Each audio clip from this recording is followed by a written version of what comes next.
From my perspective, John never liked to leave anybody alone. You know, John understood. He always began with understanding, right to the core of people who served and the problems that touched their lives. The list of John's achievements is literally, not figuratively, like leading the list of America's proudest moments in the last 7 decades. Look behind our pages of history, and there he is. There he is. John's holding the gavel when Medicare passes in the House. I remember John and I standing next to President Obama. John sitting next to him, me standing to his right, when we signed the Affordable Care Act. John was here, the President was here, and I was here, and all he does is look up at me and go, almost there. What a guy, man, I tell you what. And he knew the difference between a hot mic and a cold mic.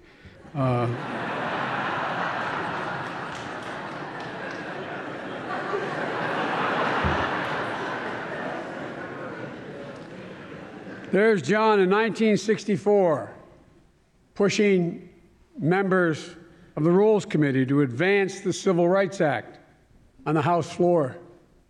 John.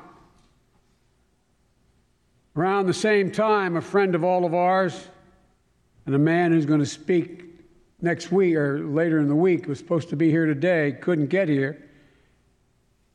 A man who walked across the bridge in Selma, who really went out of his way. John Lewis was a young man working with. If John were here, my guess is John is famous for saying, "You are the light. You are the light. Never let anyone, any person, or any force dampen or dim or diminish your light." That was John. That was John. He said,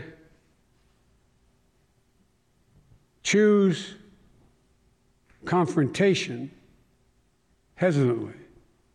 But when it is your time, don't be afraid to stand up, speak out against great injustice.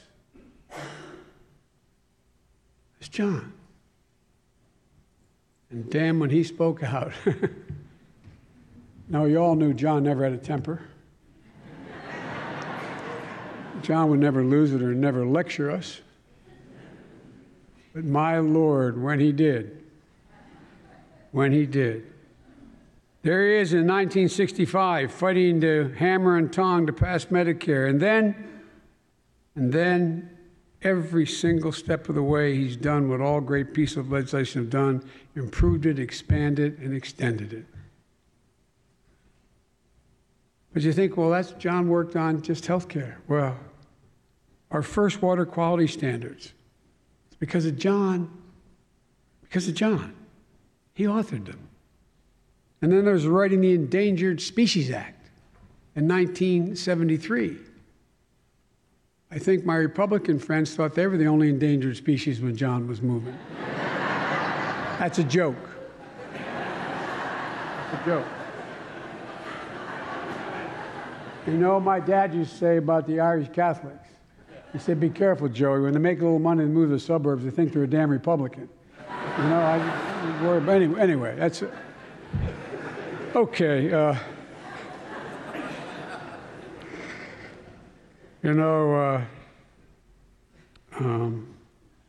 His range was broad and inclusive.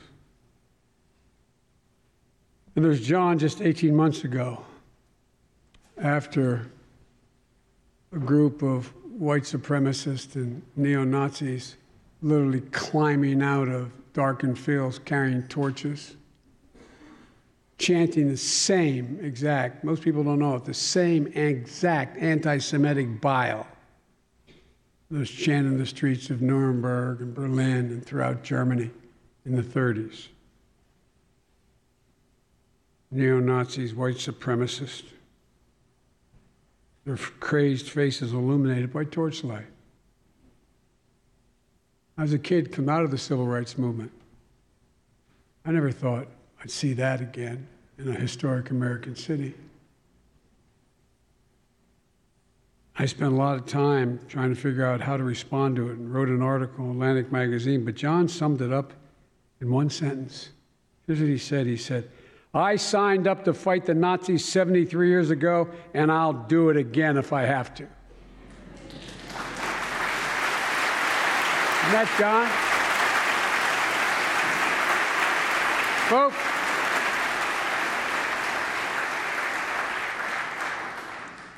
you all sent John back to Washington 30 different times.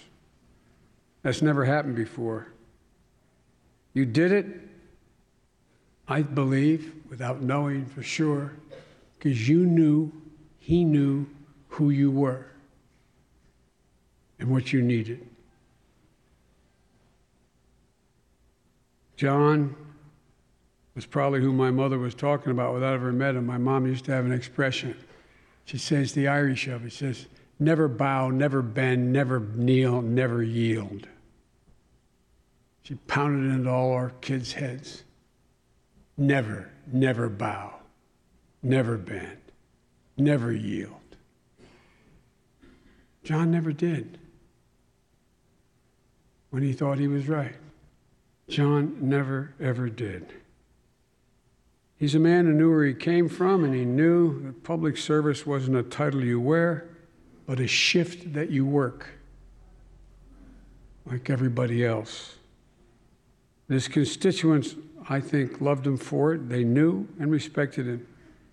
And he showed that respect by every landmark that he built.